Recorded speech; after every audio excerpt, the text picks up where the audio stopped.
Because there's only one fight left, just one, and that's for the fight for the black mind, and we are losing. We are losing.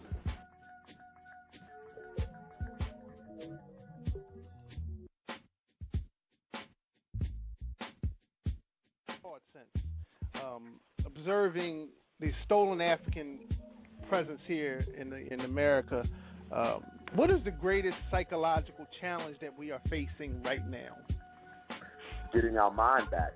When we talk about Africans being stolen from the continent, when we talk about the theft of African resources under the soil, which even goes on today, I don't know if you guys heard, but not too long ago down in South Africa, a group of brothers went on strike because they were being underpaid in the diamond mines. And working in the mines is extremely dangerous, not to mention toxic for one's health. So the brothers went on strike for better working conditions, better pay, better insurance.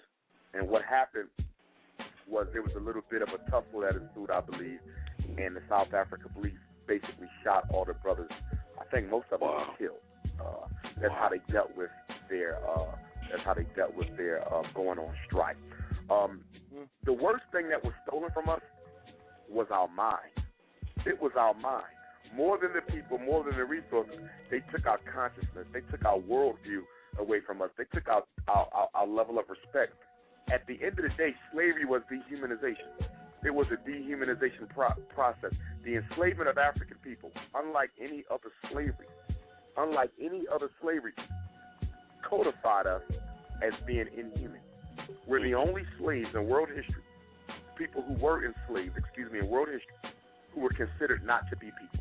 That's very, very important, and it's something that we got to understand, because the behavior you see from us today, the way we act and treat ourselves, largely comes from the dehumanizing aspect of that slavery. But to answer the question, the greatest thing that they took was our mindset, our consciousness.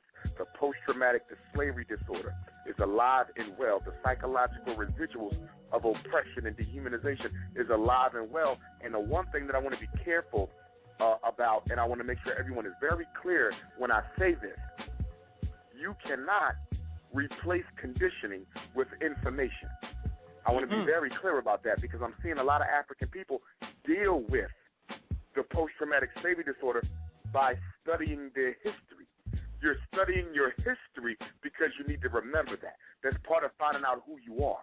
But on top of knowing your history, you will still think, act, and feel like a slave if you don't uncondition the mind. And you don't uncondition the mind with reading. You don't uncondition the mind with lectures.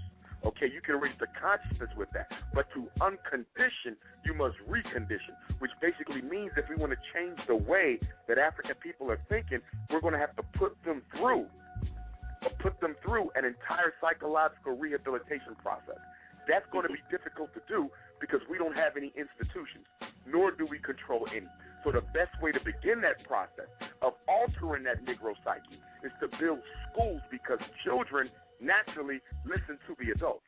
And so if we began with the children, the next generation, by reconditioning their mind, by re-Africanizing them, by teaching them how to behave and how to think, not just piling the mind with information.